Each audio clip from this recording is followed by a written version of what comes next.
Semua orang itu punya frekuensi yang sama, makanya semua orang itu punya pengikut. Jangan kaget, ada orang yang mengajarkan ajaran-ajaran aneh, tukar-menukar istri misalkan kayak gitu ya. Ada orang yang mengajarkan ajaran-ajaran aneh, ada yang mengikuti, kadang kan dukun-dukun aneh. Seperti waktu ada kerajaan Sunda Empire. Empire misalkan. Itu kan kayak konyol banget kan? Iya. Lu kok banyak pengikutnya, gimana ini? Jangan salah, lalat aja ada yang ngikutin. Itu loh. Tinja diikuti lalat. Loh, kalian doyan nggak makan tinja? Tidak. Ada yang ngefans sama tinja. Lalat kan? Iya. Tinja ada yang ngefans, ada yang satu frekuensi dengan tinja. Apalagi kalian. Makanya kalian mau jahat, mau baik, tetap ada orang yang ngintil ngikutin kayak gitu loh. Ada orang-orang yang ngefans yang satu frekuensi. Karena roh itu seperti pasukan brigade. Kemudian apa? Ada yang saling kenal, ada yang saling mengingkari, saling ingkar. Kalau yang saling kenal itu saling terpikat. Aku cocok loh sama dia, ikutin, gitu. Tapi yang tidak kenal, ya akan saling ingkar. Males ngomong sananya sendiri. Sama aja kayak channel saya. Ayo. Mungkin banyak orang yang tidak subscribe di channel saya. Karena merasa apa? Merasa belum kayak gitu loh. Merasa tidak satu frekuensi. Berbagai macam pertimbangan. Sehingga dia tidak masuk ke frekuensi sana. Nah, ketika tidak masuk ke frekuensi sana, itu artinya ruhnya itu belum tersambung.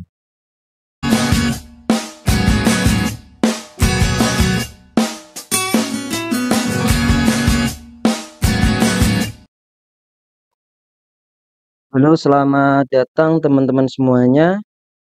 Kita jumpa lagi ya di materi atau session kali ini akan membahas nih. Biasanya kan teman-teman banyak yang ngeluh ya, katanya tidak dapat support dari teman ketika berbisnis di sekitar, kayak nggak support, kayak merasa asing, terus sering dicaci maki warga sekitar. Ini Gus Banan ini akan mengangkat tema yang sejalan dengan itu. Temanya hiduplah di tempat yang dihargai. Mungkin ini bisa menjawab keresahan teman-teman yang sama tetangga-tetangganya nggak akur. Mungkin Gus Banan bisa menerangkan tentang isinya, Monggo Gus. Iya. Assalamualaikum warahmatullahi wabarakatuh. Waalaikumsalam warahmatullahi wabarakatuh. Memang banyak sekali orang yang sebetulnya, dan hampir semua orang kok, itu menemukan satu lingkungan, satu hubungan yang dimana dia itu sebetulnya tidak begitu dihargai oleh kehidupan tersebut. Tapi ya kadang manusia itu egois kok. Kadang ada orang yang sebetulnya sangat menghargai kepada kita. Malah kita tidak bisa menghargai dia. Atau sebaliknya, kita sangat menghargai dia, tetapi dia tidak begitu menghargai kita. Kayak gitu. Ada orang sama kita menghargai banget, tapi aku nggak seneng deketin dia.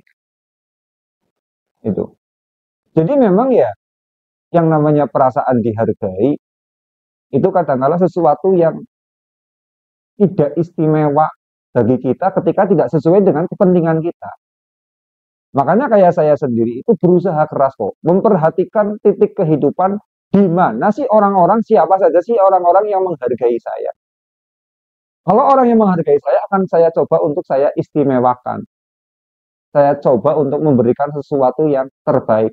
Walaupun yang ada saja orang yang sebetulnya menghargai saya tetap tidak menghargainya. Atau sebaliknya, ada juga orang-orang yang kemudian kita sangat menghargai dia, tapi dia malah tidak pernah menghargai kita. Ini ada saja. Itulah. Karena ini kita itu penting banget mencari satu titik kehidupan di mana kehidupan tersebut kita itu memang merasa dihargai oleh orang lain. Kita merasa dihargai di lingkungan tersebut. Ini. Karena yang namanya penghargaan itu luar biasa loh. Sering kok disampaikan sama para pemberi motivasi ya, para pemilik kebijaksanaan itu sering menyampaikan seperti ini. Ada orang yang hobi bonsai. Termasuk saya itu suka bonsai. Saya itu menghargai bonsai bisa mahal, gitu. Padahal kadang kan orang yang punya bonsai tersebut, dia itu cuma ngambil di pinggir sungai, kemudian dirawat, bagus, kemudian saya membelinya mahal, kayak gitu loh. Loh, kalau bonsai ditawarkan kepada orang yang menghargai bonsai, harganya jadi mahal bang. Tapi coba, bonsai ditawarkan kepada orang yang di rumahnya aja nggak ada bunga sama sekali. Dikasihkan aja nggak mau, apalagi mau. Iya kan? Iya. Itu karena salah orang, kita itu salah pasar. Jadi ketika kita itu dihargai sama orang, itu kita nilainya menjadi sangat tinggi loh. Bonsai aja bisa sangat tinggi harganya. Ikan koi. Ikan koi seperti itu. Tawarkan sama orang yang nggak suka sama ikan. Oh kayak gitu, gramnya sih malah bikin kenyang. Kayak gitu. Lah ya, ini lukisan loh. Harganya jutaan. Itu. Lah saya ini lukisan dikasih sama salah satu sahabat saya, ya sama sahabat saya di Surabaya. Dia seniman memang. Harganya jutaan ternyata ini lukisan. Coba orang yang nggak suka lukisan, beli 500.000 aja males kan? Malah tanya apa itu kok mahal banget ya? Itu konon ya lukisan ini dilukis dengan memejamkan mata, dengan meditasi. Dia hanya menggunakan perasaan mengalir, tangannya suruh nyoret ke sana ya ikutin, nyoret ke sini ya ikutin, ke sana lagi ikutin ya gitu. Itu mahalnya di situ katanya karena dia melukis tetapi dengan meditasi, dengan suasana meditatif. Kemarin juga saya nggak tahu apa ya. Tapi kalau dijual harganya itu puluhan juta ini, belasan juta, kayak gitu. Nah ketika coba sama orang yang nggak suka lukisan, alah kayak gitu 200.000. Ini yang namanya kita menemukan rasa berharga. Nah, kalau kita itu nggak menemukan kehidupan yang menghargai kita, itu betul-betul kok, betul-betul menguras energi, betul-betul menyedot energi kita.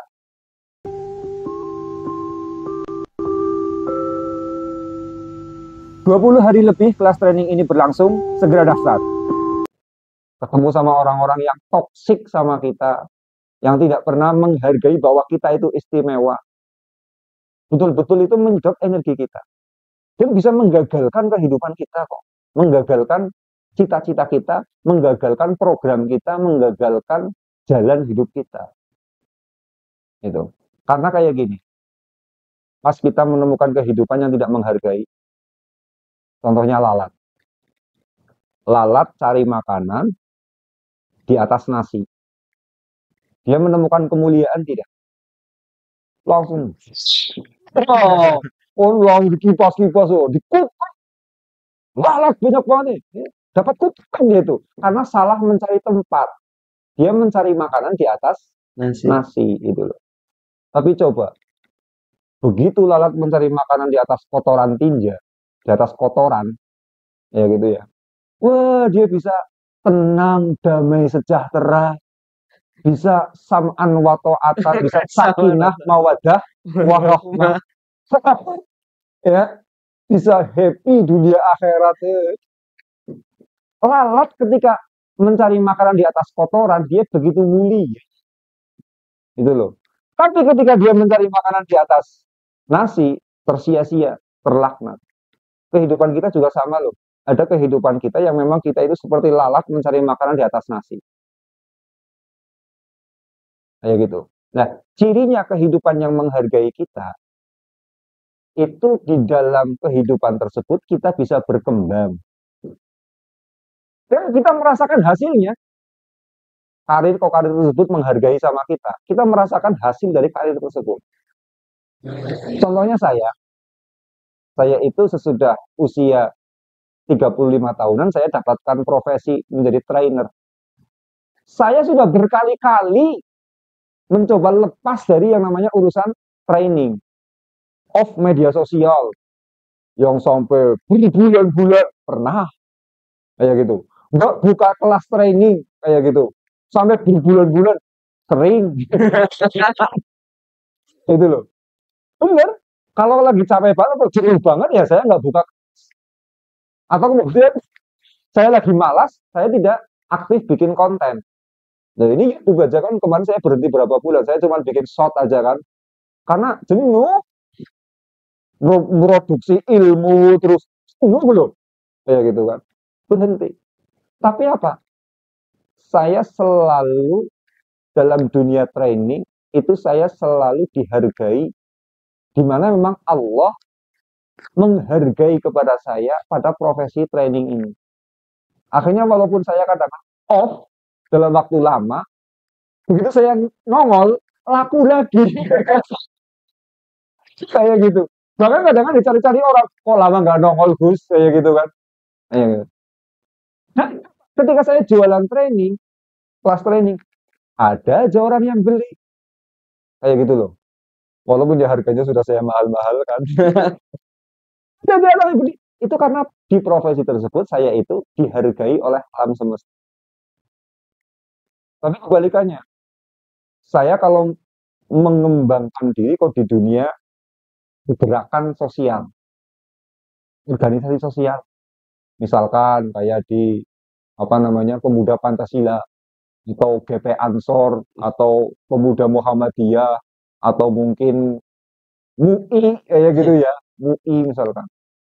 Saya nggak bisa berkembang, bisa dihargai di sana dalam dunia organisasi itu nggak dihargai karena memang kemampuan saya mempengaruhi orang itu melalui pikiran kayak gitu. Kadang-kadang pikiran-pikiran saya itu dinilai menemukan kebijaksanaan diikuti orang gitu. Tapi kalau menggunakan orang dalam organisasi, nggak ada orang ikut sama saya itu. Makanya saya kalau berorganisasi nggak pernah berkembang karirnya. Ini berarti apa? Di dunia organisasi saya dihargai, tidak dihargai, seperti lalat mencari makanan di Atas nasi. atas nasi. Tapi kalau di dunia training, saya itu seperti lalat yang mencari makanan di atas Tinja. tai, kayak gitu. Dan semua orang seperti itu. Ada orang yang dihargai ketika dia itu menjadi pegawai negeri sipil PNS. Begitu mendaftar langsung diterima. Itu namanya dia dihargai oleh alam semesta di dunia PNS. Ada yang dihargai di dunia dagang. Begitu dagang seret terus berkembang. Itu. Tapi ketika melamar menjadi PNS, nggak diterima-terima, diusir-usir terus. Kayak gitu loh. Jadi orang itu menemukan profesi. Nah, profesi tersebut adalah dunia di mana dia itu dihargai sebetulnya. Ya kan? Nah, kalau kita tidak dihargai, menyakitkan kok. Makanya kita perlu mengambil jarak betul-betul, kita perlu membidik mana sih kehidupan kita, di mana kita itu berkembang. Karena posisi, profesi di mana kita berkembang, itulah profesi di mana kita dihargai oleh alam semesta. Karena setiap manusia punya potensi sama seperti lalat. Nggak semua kehidupan menghargai dia. Kayak gitu. Ya misalnya kayak saya. Kok kemudian terjun ke dunia politik atau terjun ke dunia organisasi. Seperti lalat di atas nasi itu loh. Diusir-usir. Kayak gitu. Tapi kalau di dunia pemberdayaan diri seperti ini, kayak artis dipuja-puja orang. Kayak gitu. Orang itu ada tempat-tempat seperti itu.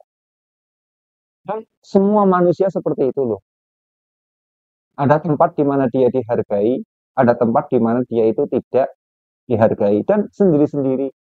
Nah, cirinya kita itu dihargai di profesi tersebut, kita itu akan berkembang.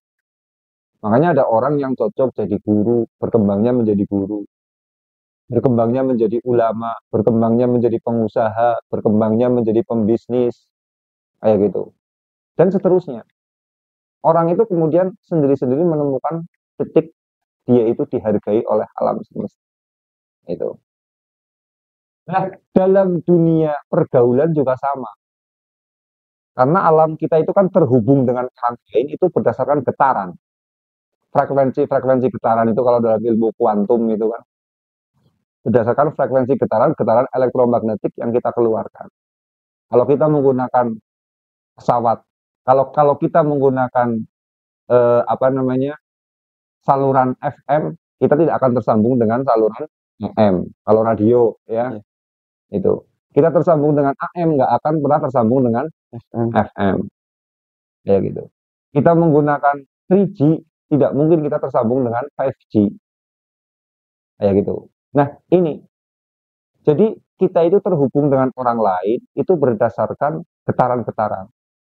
Makanya al-arwahu junudun mujannadah. Yang namanya ruh itu kan kesadaran. Itu seperti pasukan yang berbaris, pasukan yang berbrigade, ya seperti brigade pasukan. Kemudian ruh tersebut yang saling yang mereka itu saling kenal, maka saling terpikat. Kemudian mereka yang saling ingkar akan saling tolak menolak.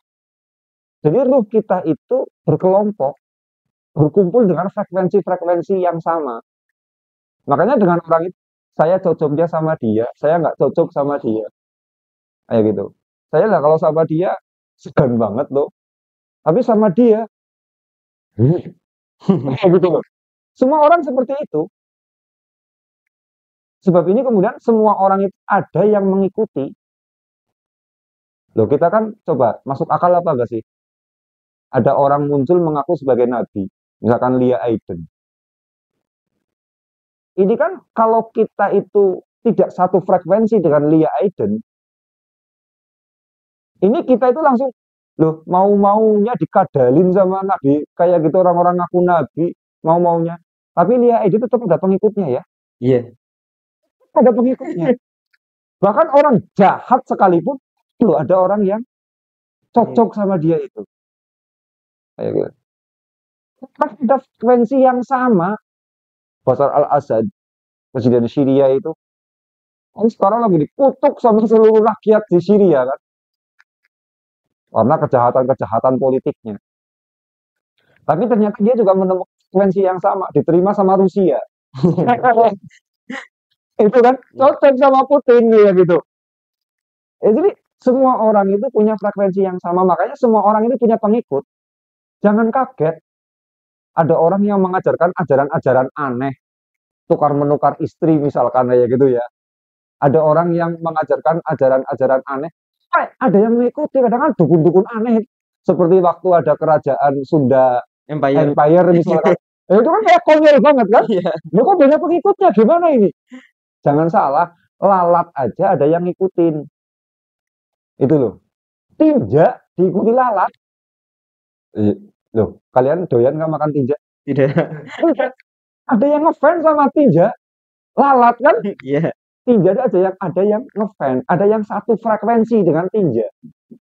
Apalagi kalian. Makanya kalian mau jahat, mau baik, tetap ada orang yang ngintil ngikutin kayak gitu loh. Ada orang-orang yang ngefans yang satu frekuensi. Karena roh itu seperti pasukan brigade. Kemudian apa? Ada yang saling kenal, ada yang saling mengingkari, saling ingkar. Kalau yang saling kenal itu saling terpikat. Aku cocok loh sama dia, ikutin, kayak gitu. Tapi yang tidak kenal, ya akan saling ingkar. Males ngomong sayangnya sendiri. Sama aja kayak channel saya. Ayo. Kan banyak orang yang tidak subscribe di channel saya. Karena merasa apa?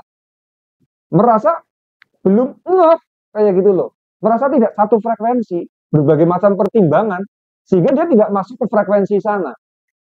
Nah, ketika tidak masuk ke frekuensi sana, itu artinya ruhnya itu belum tersambung. Kayak gitu. Ya, maka orang berkumpul dengan getaran yang sama. Kayak gitu. Tukang togel ya.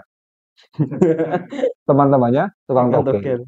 Pelajar ya teman-temannya pelajar. Buruh temannya buruh. PNS temannya PNS. Artis temannya artis. Ulama temannya ulama. Trainer temannya trainer. Konten kreator temannya konten kreator. Sama kita berkumpul dengan getaran-getaran yang sama. Itu ruh itu. Seperti itu penciptaannya. Kayak gitu. Nah, sekarang kadangkala karena ruh ini sudah diciptakan dengan tipikal frekuensi getaran-getaran yang sama seperti ini, itu ada saja orang yang kemudian kadang menghargai kita dan kadang tidak menghargai kita. Nah, yang tidak menghargai kita itu kadang menyakitkan sekali. Apalagi orang yang tidak menghargai kita itu di lingkungan keluarga kita sendiri. Nah, itu sering banget itu, Gus. Itu mertua kita tidak menghargai, aduh sakit hati, dendam. Saya ada itu temen itu, saking jengkel sama mertuanya itu Pak. Sampai kalau nyebut mertuanya itu apa? Mak lampir. Mantu perempuan itu ya tidak dihargai sama mertua perempuan. Kalau nyebut aja mantu apa? Mak lampir itu kan. Itu udah biasa ya kayak gitu. Nah itu keluarga kita kadang-kadang juga tidak menghargai kita. Nah kalau kemudian itu adalah keluarga kita kok sangat toksik sama kita, itu ya kita mengambil jarak. Kita mengambil langkah jangan terhubung secara dekat. Itu. Umar bin Khattab itu pernah bilang, "Tazil mayu'dzika." Kamu jauhilah orang-orang yang menyakitimu. Itu. Kalau ada orang-orang yang menyakiti, berarti apa? Orang-orang yang tidak menghargai kita, jauhi. Itu. Kalau dalam hubungan keluarga ya kemudian kita harus jaga jarak, jaga komunikasi, jaga koneksi. Itu. Kita harus menjaga koneksi. Wa alaika bil khalilis sholih wa qallama tajiduhu. Dan kalian kemudian bergaulah dengan teman-teman yang baik, teman-teman yang berkualitas, teman-teman yang mendukung kalian. Wa qallama tajiduhu, walaupun itu sulit ditemukan. Nah, itu. Itu loh, sulit ditemukan. Nah, kalau kemudian ada orang-orang yang memang tidak menghargai kita ambil jarak saja. Tazil ma yu'dzika. Itu. Kita menyingkir dari orang-orang seperti itu. Ambil jarak, jangan terlalu dekat sudah. Nah, mengambil jarak ini bukan berarti memusuhi, itu enggak. Soalnya kan kalau kita terluka, didekatkan dengan pisau yang melukai, makin ngeri nggak rasanya? Ngeri. Makin ngeri. Kita itu dimusuhi orang, kita disakiti oleh orang, hati kita. Kok sering terhubung? Ini seperti itu kan didekatkan dengan Pisau. Gitu loh. Makanya obatnya kalau kita sakit ya, hati kita sakit, ambil jarak. Daripada makin membara, makin sakit. Itu. Kadang-kadang kan yang lucu itu, orang sudah sakit hati, coba-coba, ini saya harus memaafkan. Karena apa? Kalau 3 hari bermusuhan, nanti malaikat akan apa itu? Mengutuk kayak gitu ya. Pernah dengar itu, Gus? Iya kan? Iya. Ada. Nah, kalau takut seperti itu. Nah, padahal hati kita masih sakit kok. Luka kita didekatkan dengan pisau yang melukai kita, ya kita takutan, traumatik. Kita bertemu dengan orang-orang yang menyakiti kita, itu juga makin menggoreskan sakit di sini. Maka itu juga iktazillah, menjauh. Kayak gitu. Kita menjauh. Kadang-kala kan kalau kita itu kemudian terlalu dekat, malah kemudian menjadikan masalah semakin membesar. Gitu. Masalah semakin membesar. Nah, yang namanya orang dekat itu, dekat kan kayak gini ya. Dekat itu kita kalau dekat, mau nggak mau, kita itu terbuka. Sesuatu yang terbuka, itu akan mudah tergores dan terluka. Contohnya kayak gini. Kalian tidur, tidak menggunakan baju, dengan tidur menggunakan baju, itu potensi masuk anginnya gimana? Yang tidak pakai baju. Yang tidak pakai baju karena Tidak ada pelindung. terbuka. Itu loh. Kita naik motor, nggak pakai jaket. Dengan pakai jaket, potensi sakit Tidak pakai jaket. lebih banyak yang tidak pakai jaket karena terbuka. Ini. Makanya kita motoran disuruh pakai helm. Jangan terbuka. Nanti kalau ada kecelakaan, kepalanya membentur, udah mati. Gegar otak. Pecah. Kemarin ya, baru mana pecah pembuluh darah di bagian otak belakang sini. ya gitu kan. Karena jatuh langsung mati itu, ya, langsung mati. Makanya kemudian supaya kemudian tidak mudah tergores dan terluka, kita harus menggunakan penutup helm. Jadi sesuatu yang terbuka itu akan mudah tergores dan terluka. Nah, ketika kita dekat dengan orang, itu kita sedang membuka diri loh, ya kan? Iya. Biasanya yang hubungannya spesial dengan pacar. Itu kan dekat sekali kan, pacar itu dekat banget itu. Iya. Itu orang yang patah hati itu ketemunya sama orang yang pacaran, apa sama orang yang jomblo patah hati? Patah hati yang pacaran. Nah, ketemunya patah hati, sakit hati berarti ya, itu ketemunya sama orang yang pacaran. Pacaran. Karena apa? Dia dekat. Kalau nggak dekat, apa dia mau patah hati? Iya, enggak. Iya kan? Iya. Dia tidak akan patah hati. Itu. Sama saja, kita itu membenci itu kepada orang yang kita kenal, apa kepada orang yang nggak kita kenal. Ke orang yang kita kenal. Kita misalkan ikut kemarin mencaci maki Gus Miftah misalkan. Kita kenal dengan Gus Miftah kan? Iya. Kalau kita nggak kenal, bagaimana mungkin kita bisa mencaci maki? Siapa Iya kan? itu paling? Iya. Makanya kalau ada peribahasa tak kenal maka tak sayang, sama saja kok. Kenal maka tak benci. Hukumnya seperti itu. Ya gitu loh. Karena ini kedekatan menjadikan kita terbuka. Kalau kita itu kemudian terbuka, otomatis di sana kemudian kita itu mudah tergores Tergores. dan Terluka. terluka. Makanya hidup di kota dengan kehidupan yang individualis ada untungnya loh. Ya gitu. Misalkan saya aja nih di daerah sini misalkan. Itu sudah lumayan kehidupannya kayak kehidupan kota. Saya dengan tetangga sebelah banyak yang nggak kenal. Itu nggak paham. Ada kematian kemarin, baru dengar 3 hari kemudian. Ya buru-buru saya takziah ke sana. Karena kehidupannya memang sudah individual. Tapi ya kemudian Pak, karena saya tidak kenal, saya nggak pernah bermasalah dengan tetangga sini. Kayak gitu. Tapi begitu masuk ke wilayah sana agak dalam, itu yang namanya budaya pedesaan, ada pedesaan, itu gotong royong masih tinggi banget. Saling peduli itu sangat tinggi banget itu. Ada kematian, ya tetangganya datang semua. Kayak gitu. Ada apa namanya, rumah kemudian roboh, tetangganya datang semua. Ada orang bangun rumah, tetangganya bantu semuanya. Budaya gotong royong itu tinggi banget. Kayak gitu loh. Bahkan di pedesaan itu banyak sekali kehidupan-kehidupan yang membutuhkan biaya besar, bisa nggak modal sama sekali. Contohnya hajatan. Iya. Hajatan kan butuh gede. Kan tinggal ngedarin aja undangan itu mau apa seribuan, modal seribuan, edarin seret. Modal sudah kembali loh. Berarti biaya hajatan yang begitu besar cukup ditanggung oleh ya, ini kehidupannya kelihatannya gotong royong. Jadi kita itu saling kenal, saling dekat, saling gotong royong.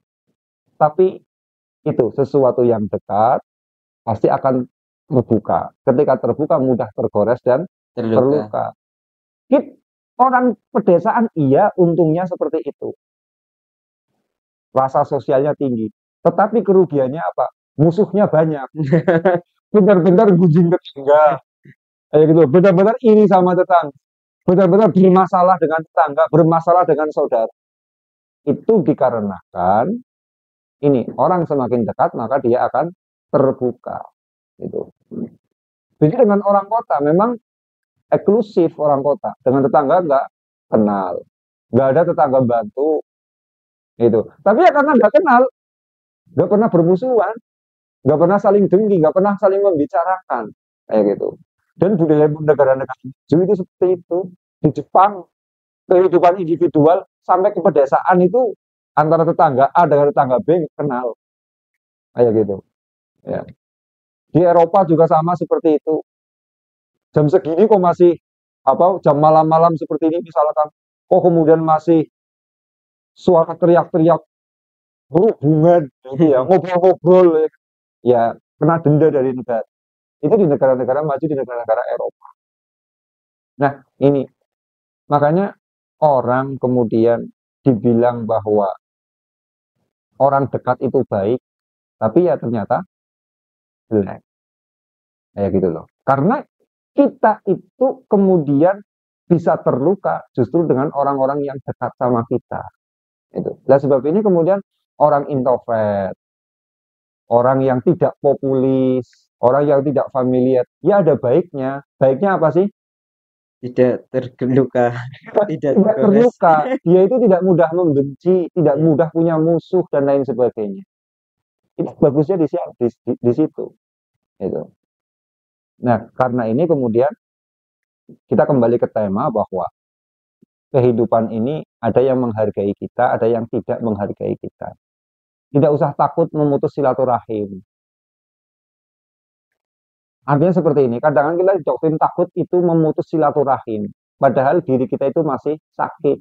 Itu loh. Ya mendingan ambil jarak lah. Oh, tidak dekat juga ada baiknya. Sudah saya sampaikan kan? Iya, iya. Tidak dekat juga ada Ada baik. baiknya. Ada manfaatnya. Itu. Nggak semuanya itu harus kemudian kumpul-kumpul, harus kemudian dekat semua. Enggak. Ada kalanya kita itu memang harus jaga jarak daripada apa? Kita dekat tetapi hati kita itu Sakit terluka, gitu, terluka. sakit. Iktazil mayudika. Kalian menyingkirlah dari sesuatu yang menyakiti kalian, dari sesuatu yang tidak menghargai kalian. Karena ketika kita itu tidak menyingkir dari orang-orang yang tidak menghargai kita, bahkan mungkin dari orang yang toksik sama kita, itu menjadikan kita tidak berkembang hidupnya. Sama saja tadi seperti tanaman bonsai. Dijual sama orang yang tidak suka dengan bonsai, ya boro-boro mau beli, dikasih aja mau, dikasih aja nggak mau kan, Iya, kayak gitu loh, nggak ada harganya. Itu Nabi Muhammad itu juga karir beliau seperti itu loh. Nabi Muhammad itu ketika dakwah di Mekah tidak pernah dihargai oleh masyarakat, dimusuhi habis-habis. Ini ketika dimusuhi habis-habis, beliau ibaratnya itu seperti apa? Seperti lalat yang mencari makanan di atas nasi. nasi. Nggak dihargai. Beliau susah sekali berkembang. Dakwah beliau susah sekali berkembang. Begitu kemudian mencoba hijrah, hijrah ke Taif, malah dilempari sama masyarakat dengan batu, ya gitu. Hijrah ke Ethiopia, ke Habasyah, di sana sama kaisarnya diterima, tapi masyarakatnya tidak mau menerima. Itu. Akhirnya beliau hijrah ke Madinah. Di Madinah baru menemukan orang-orang yang menghargai, itu sahabat Ansor. Mereka menghargai kepada Nabi. Nah, saat itu baru kemudian karir dakwah Nabi itu menemukan kecemerlang. Ini, menemukan kecemerlang. Maka ya kadang-kala kita itu didoktrin, kita ada ketakutan mental bahwa menjauhi orang yang menyakiti kita itu berarti memutus silaturahim. Tidak, ya, tidak memutus silaturahim. Karena ada kalanya justru luka kita akan semakin parah ketika kita itu dekat dengan orang-orang yang tidak menghargai kepada Gitu. kita. Jauhi, ambil jarak. Tazil ma yu'dzika. Menyingkirlah dari sesuatu yang menyakiti. Gitu. Ya, terima kasih, ini pencerahannya cukup luar biasa ya teman-teman. Jadi ini juga berlaku dalam dunia pekerjaan, dunia keluarga, dunia hubungan bersosial dan sebagainya. Ini sangat worth it sih teman-teman. Mungkin dari Saya tambahkan lagi, ya, pentingnya kita itu dihargai loh ya. Ini. ya, Coba, ini kita mendapatkan penerangan listrik, ya kan? Berarti kita dihargai sekali oleh listrik. Oleh energi listrik kita sangat dihargai. Coba, kalau kemudian kita tidak berbalik menghargai sama listrik, gimana kita nggak mau beli token listriknya? Listrik mau menghargai kita apa enggak? tidak, Nggak mau. Jadi bisanya kita itu berkembang hidupnya, kita sinergi hubungannya dengan listrik, ya. Ya, listrik menghargai saya juga harus menghargai listrik. Listrik menghargai saya dengan memberikan cahaya sama saya juga harus menghargai listrik dengan membayar harga harganya. listriknya. Ini baru ada mutualisme. Sama saja motor, kayak gitu. Motor menghargai kita, ngantar kita kemana-mana. Tapi ya kita juga harus menghargai kepada motor, harus dirawat, harus ganti oli, harus dibelikan bensin, harus servis rutin dan lain sebagainya. Kalau kita tidak mau menghargai kepada motor dengan cara-cara seperti itu, motornya mogok nggak? Mogok. Kalau mogok berarti si motor sudah tidak mau menghargai kepada kita, ya kan? Iya. Itu loh, tidak mau menghargai kepada kita. Nah, maka kalau kemudian kita itu dengan orang yang tidak menghargai kita, kok kita mau mengeluarkan energi besar, ini orang paling bodoh melebihi listrik. Melebihi motor, listrik itu benda mati. Iya. Motor juga benda mati. Bodohnya itu melebihi motor, bodohnya melebihi listrik. Nah iya, listrik saja kalau tidak dihargai mogok. Oh ada orang tidak dihargai, memberikan energi sama orang yang tidak menghargai. Bantu sama orang, tapi orang tersebut orang yang tidak pernah menghargai. Bodoh nggak? Bodoh. Itu. Mengabdi kepada orang yang tidak pernah menghargai kita sama sekali. Kita terus bantuin cuci piring terus, mau jadi pembantunya terus. Lah kerjaannya juga cuman apa? Nggak pernah dihargai. Kadang kadang dijewer. Ini bodohnya melebihi listrik. Orang yang tidak mau menyikir dari orang-orang yang menyakiti hidupnya, dari orang-orang yang tidak mau menghargainya, itu bodohnya itu melebihi listrik yang benda mati. Ini kebodohan luar biasa. Makanya ya sudah sewajarnya kok. Dan memang ya kadang-kala keharusan, di mana ketika kita tidak nyaman, kita merasa tidak dihargai, waktunya kita itu harus menyingkir dan ambil jarak gitu. Ya, terima kasih Gus Banan. Itu sudah sangat detail ya dari awal sampai akhir. Kita akan bertemu lagi ya teman-teman di season berikutnya di setiap pukul 8 malam waktu Indonesia Barat. Terima kasih Gus Banan untuk malam kali ini. Kita bertemu lagi di pertemuan yang akan datang. Oke.